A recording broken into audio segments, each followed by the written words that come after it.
Hello, Caesar from Caesar in the Woods, and I wanted to do another follow-up video to kind of my gear breakdown. Much like one of my favorite ones being Mike Cleland's video on all of his little Diddy bags, I wanted to also do one to go into a little more detail of what's inside these little bags here.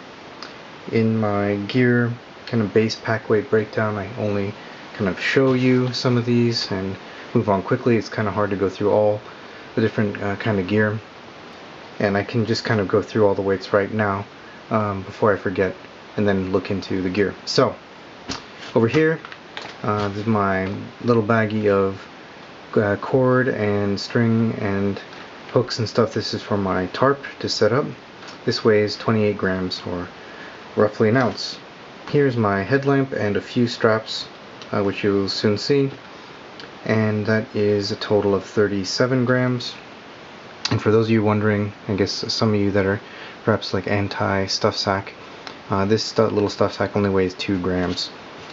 Here's my first aid kit, weighs 65 grams. Here's my toiletries kit, and I should also say too, these are current weights. There's been a few changes, of course, and things like, there's some consumable things like toothpaste or matches in the case of my next Diddy bag, or string or toilet paper. So of course, you know, these things can change, is all I'm saying. Anyway, toiletries bag, 72 grams right now, and then in here is this is 105 grams. This is the bigger kind of Diddy bag with odds and ends. Okay, so let's start with the smallest one. This is just cord. I don't really need to take all the cords out to show you. I just want to remark that one of the cords I will use at wherever I will enter my tarp shelter, however I wish to pitch it. I normally pitch it in an A-frame, so this will be at the head of the A-frame where I'll crawl in. And this is a not glow in the dark, but if I have my headlamp on and I shine it, I can see it easier in the dark if late at night I need to go in and out of my shelter for whatever reason. There's a few little clips in there. As I mentioned in my other video, it's nice to just kind of clip things without having to tie a bunch of knots. I find that very convenient. And something else I should also clarify is that it does not have to always be a couple of trees. In one regard, I have something in common with people who are hammock people who like to sleep in hammocks, because I'm always on the lookout whenever I'm going to make camp for a couple of trees and some soft ground in between them. Now, of course, that's an ideal situation that doesn't always present itself, but luckily where I live here in Sweden, it's pretty common. So if I just kind of look around for, you know, if the sun's going down and I know that I have about 30 minutes or so, 45 minutes of sunlight, I'll just kind of keep my eyes peeled for a nice mossy, preferably like a mossy patch between two trees. If I can't find that, which of course happens, I'll just find one tree and I can stake it using a stick, like or my trekking pole. Sometimes I'll take a trekking pole or improvise. So that's that. Now, little stuff sack in here. I have my headlamp. It's just, and I should say some kind of explanation for why such a dinky headlamp. Now this is just a like kind of a, I think this is marketed as like an emergency light, the pretzel kind of E light, and it's got some criticism. I've noticed a few people have criticized for being very weak, and it's true. It's not very strong headlamp. I think the lumens on it are like 20 or 25 lumens. It's not very bright. However, for my needs in the summertime in Sweden, if you look at the circumstances, I have a lot of sunlight here in Sweden. So I don't really need to have that much artificial light. I use it very rarely in the summertime. In other months, the rest of the year, I have a stronger headlamp that's like 90 lumens, a black diamond headlamp. But for now, this is what I have here. Now, the rest is just a couple of more cords, one of which is for the Z-Packs chest pouch, which is here. Clips on here to make this into a kind of satchel or a man purse, whatever you want to call it. And then there's this little strap, which I didn't mention in my other video, but it's not a big deal. It's just I can clip this to my camera and wear it around my neck. There's a little clip here that clips onto the side of my camera, and I can, if there's a spot that's particularly awe-inspiring and I'm taking lots of pictures, and I'll do this. But normally I just have the camera unattached in my bag. So I don't think I need to get into the all the contents of my first aid kit. It's pretty straightforward. There's a few nuances. For example, I have 2 different pills here for not just pain, like headache or sore muscles, etc. This is also for fever. So I have one ibuprofen and one set of paracetamol in the UK, or acetaminophen or Tylenol in the US. Now, there's just 2 doses, and I rarely ever have to use either one. But of course, it's a peace of mind type thing. It's good to have. One thing I have done on the trail is I've met other hikers or other hikers that have gone with me who will have a cold or whatever, and then they will borrow from me, which I'm more than happy to do. Now, in this little jar here, and I should also say too, if you go to certain shops, like this is I think from the Body Shop, they will give this to you for free if you ask nicely and say, oh, can I please have these little jars to put stuff, I'm going on a trip, etc. And if it's a nice person, they will give you a handful of them for free, and they weigh very, very, very little, so it's not a big deal. Now, in this little jar, I have triple bacterial ointment, I have the mini Bic, some gauze, I have a silica gel thing to keep things dry, fresh. I have a tea bag in there in case I need to use to make a poultice. It's antiseptic tea, just black tea. I have sugar and salt in there in case of dehydration.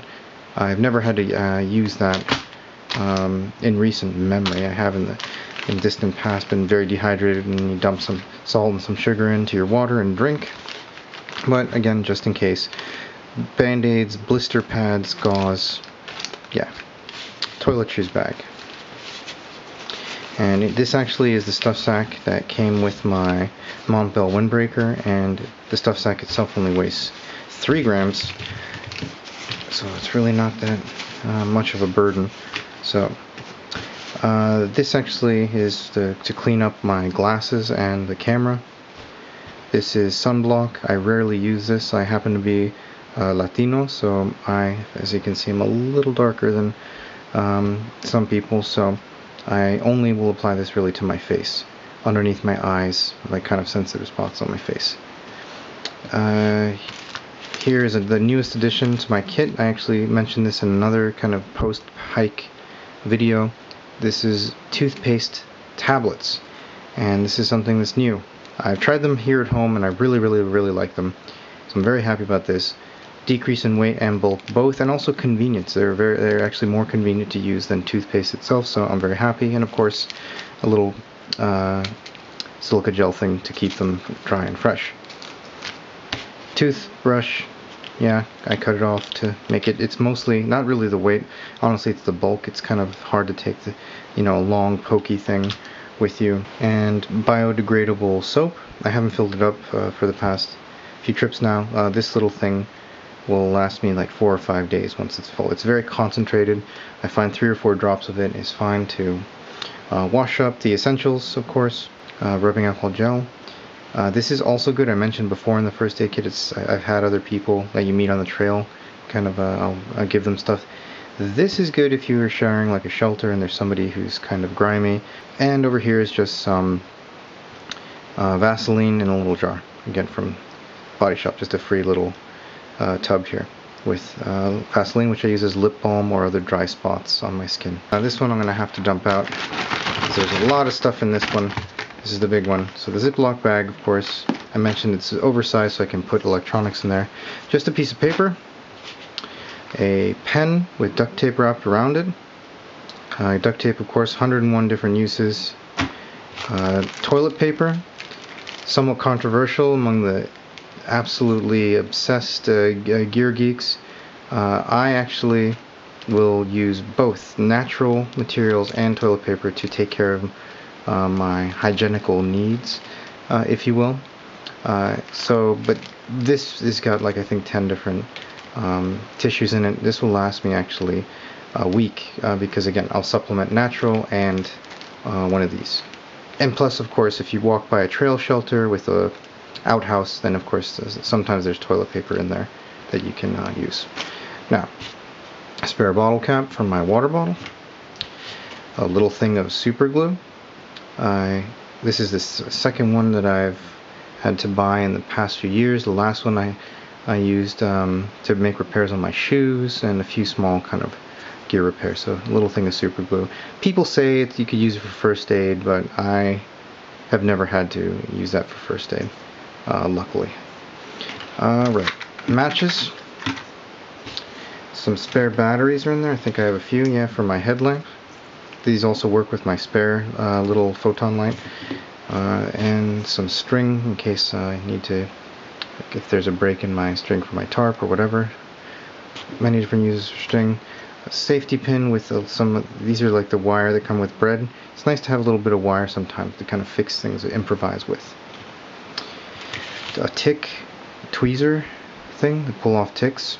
Little baggie of S-bit tabs. These are kind of, whenever you buy the smaller 4 gram, the very small S-bits, there's going to be a few of them that have they have not really survived. They're like the outcast bits. So I take these little outcast bits and I put them in a little baggie as an emergency fire starter, or if I'm just feeling lazy, fire starter and have a campfire. I should note too that I don't have that many fires when I'm out backpacking. Every now and then is fine, but do yourself a favor and Google campfire or wood fire smoke. It is not the healthiest thing to breathe in, unfortunately. I know it's kind of sad news, especially for me, or if you are a big outdoor enthusiast. Wood smoke is not very good for you to breathe in. So I limit it. I kind of treat it as a necessary evil, because of course I'm not going to give up on such a nice aspect of existence as we know it, sitting around a campfire. But I limit it. I tend to limit it. So anyway, fire starter, if I so desire. A little thread. I have a needle. I have a couple needles in here, more thread, buttons, a few more safety pins. I have rarely used this, but when you do need it, it's really good to have. I had a rip in my sleeping bag a couple years ago that I had to stitch up because down feathers were not pouring out, but down feathers were coming out of a fairly big cut on my sleeping bag, which actually ironically happened in the city, in transit, not in the woods. So I patched it up in a little library of all places, and it was fine again. Alright, another little thing to keep things dry and fresh, and then my repair kit for my sleeping pad. That is it. Alright, I hope this was helpful or interesting. This has taken longer than the actual contents of my gear because there's so many. Look at all this little stuff kind of scattered everywhere. And please check out my blog and other videos if you like this, and thanks for watching.